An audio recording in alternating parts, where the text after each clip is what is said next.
0.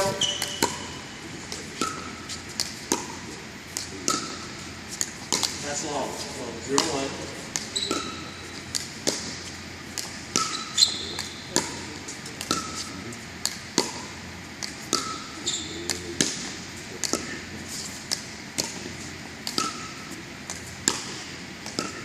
They can do this a long time. Okay, so that's what that drill looks like. Now, to add another dimension to it that's more realistic, now, they, again, rally scoring, so this.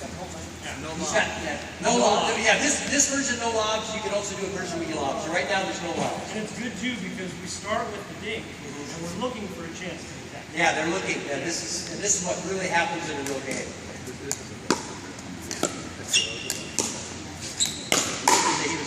Chance. Nice.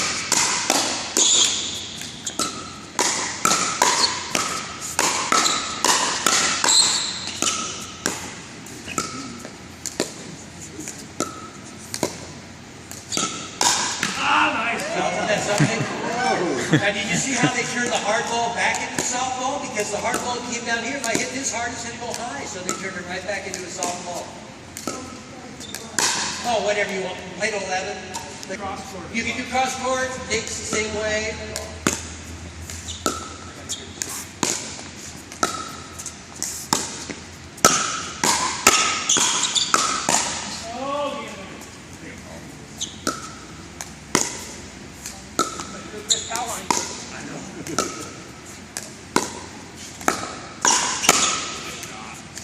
So that's a fantastic drill for dinking. Next, we're going to show you the third shot to dink. So let's get 4 people back on here again. And a third shot dink. It looks a lot like the little dink we did in here, except the swing is a tiny bit bigger, and you have to have better footwork because you have more court to get to. Practice this shot mainly with your forehand. Again, you should be able to get to all the third shots with your forehand. Look at how I'm just bumping it. Go ahead, step it here. This is a good way to practice this. 2 people up, 2 people back. They're practicing their dink from there. Everyone was recording these skills. They've been trying to get that back in. Now here's this is probably the biggest reason why people don't have a good third shot dink. Half the time they hit it with their backhand. Work on getting a good forehand shot dink because if you have a partner, you can cover half the court and they can cover half the court. Most of the time you should be able to hit with a forehand. The big advantage to hitting a forehand dink is I can also drive it hard. I very rarely see people who can hit a backhand dink and drive that backhand hard. So you have twice as many options, then you can lob it better too off the forehand. So work on your forehand third shot dink. The other thing is people think that third shot dink has to go about this high over the net or lower. That's wrong. Okay, it can go much higher. If I bounce this ball right here, you'd think this is too high for a dink, wouldn't you? Most people think this is too high. It's not. This is about right. Bounce this high. They have nothing with that shot. The trick is, don't hit it far. Hit it in here on that third shot dink. Go higher. Take a person shooting a basketball, lobbing it over into the hoop. So this is, you're lobbing it and it's landing in here. That's too low for this team to do anything with. So hit that third shot dink a lot higher than you think you should. That's why most people don't have a very good third shot dink. They think it has to go inches above. The third shot dink could be quite high over the net. Yeah, again, relax. And small swing, open up your paddle and lift. Again, hit this third shot. Now this is for 99% of people. Let the ball fall as you're hitting that third shot dink. And the reason for that, the ball is falling in a trajectory like this, it's easier to return back in that same trajectory. If you're trying to hit a ball on the rise and hit a dink, it's much harder. You're changing, you're making 2 different trajectories. You're changing the trajectory, so let it fall. Now, again, way advanced players don't always do that, but for the average person, if you want to get to a higher level, let that ball fall before you hit the third shot. What's that? Okay. One thing too, if you're struggling to get that motion down, something that helps is if you take your paddle hand, okay, and it's essentially like an underhand pop. It's really the same motion. So if I'm trying to go straight ahead, I would work on crossing it into stick. Yep, that's a perfect thing right there. Trying to keep a nice flow, just getting that compact motion. Sometimes it's short, but like you're at the carnival. Yep. Okay, and then you can eventually go into putting that paddle in your hand and keeping that same motion.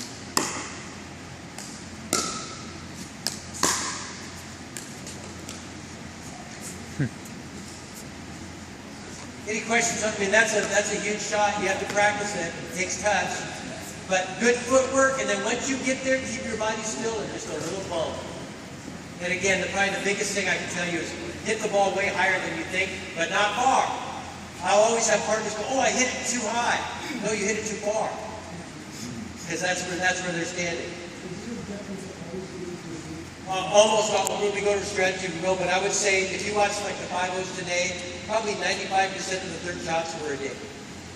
Especially with this ball indoors. Now outdoor play, I don't know if you're aware, we use a different ball. It spins more.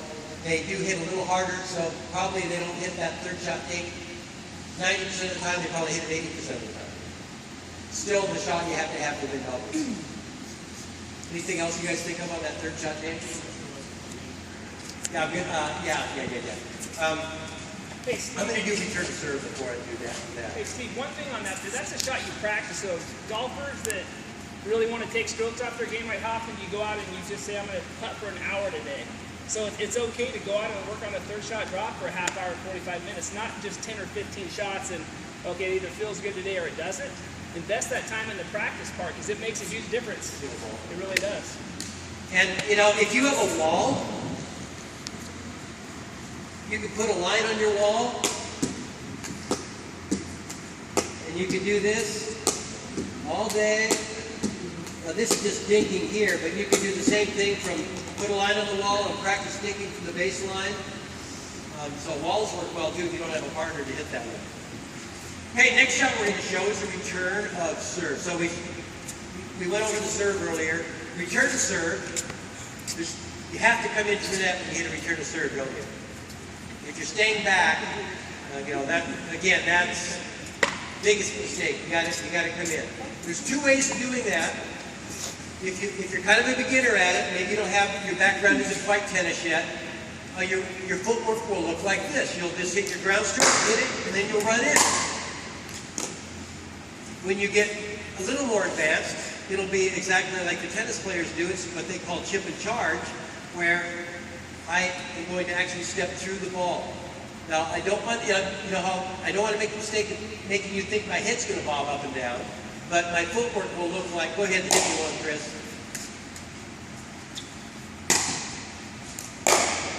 So that gives you just a little bit more getting to the net, and the footwork looks like this in slow motion. I'm hitting, and my back foot is crossing as I hit, and I just continue through it. But make sure that your head stays level. Just because you're hitting through a ball doesn't mean you're going to lift or anything. Your back foot is going to do that. So that will help you get this much closer to the net rather than just hitting your ground stroke, finishing it, and running in. And I see most 3-0s doing it that way. If you could learn that little, it's like little dance steps. So just think of, it's not that hard. So the back foot just crosses over. And the reason I'm only showing you with a forehand, all your return to serve should be forehands. Don't hit backhand return to serves. Only, it happens sometimes, but very rarely. Go ahead and serve to these guys. You guys just go ahead and show your footwork coming in. Good serving you guys. Only gets one at a time, huh? Okay.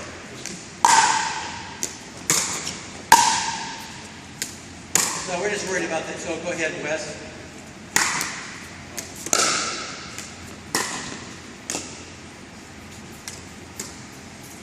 you've got to come to the net when you return serve. You have long legs, it doesn't take too long to get there. Yeah, that helps, Randy.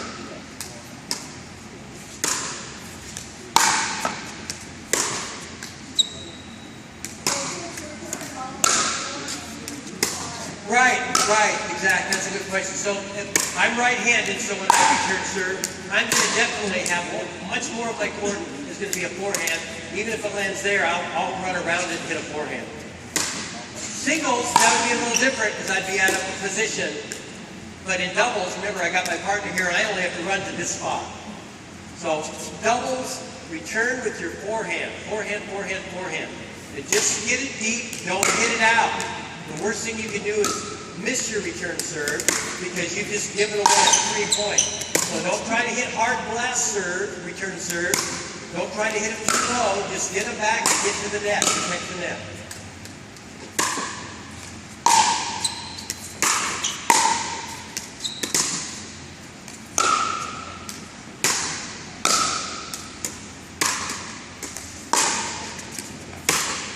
Does all that make sense to everybody on the return serve? Okay, and it's just like the ground stroke that I was showing you earlier. They're not changing their form at all to return the serve. It's just like a ground stroke, but they're just running through it to get to the net. Okay, now when I first wrote the third shot, and you guys have probably done both. So let's say, Chris, you're over there, and you guys have served. The ball comes back to Wes. And he's hitting the ball about here, and he's going to dink it. What do you like to do? He's hitting the. Well, you just go all the way in. Okay. She goes all the way in, and you can do that when you trust that your partner's going to hit a good dink. If your partner's still learning to dink, I don't go all run the other way. Go in with Okay. them. I might just stay right about here.